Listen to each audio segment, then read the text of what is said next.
नमस्कार माझ्या शेतकरी मित्रांनो, माझी शेती या यूट्यूब चॅनेलमध्ये आपले सर्वांचे पुन्हा एकदा स्वागत आहे. आज आपण बघणार आहे कांद्याचे बाजारभाव. महाराष्ट्र राज्यातील कृषी उत्पन्न बाजार समिती मुंबई येथील आजचे कांदा बाजारभाव म्हणजे दिनांक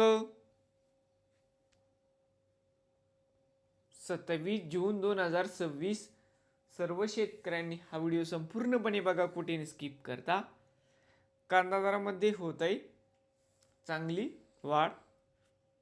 बाजार समिती मुंबई या ठिकाणी आज आवक 6243 क्विंटलची, या ठिकाणी कमीत कमी दर 1700 जास्तीत जास्त 2400 रुपये क्विंटल. नवीन आले असाल तर माझी शेती या यूट्यूब चॅनेलला सबस्क्राईब करा रोज कांद्याचे व्हिडिओ बघण्यासाठी. मुंबई येथील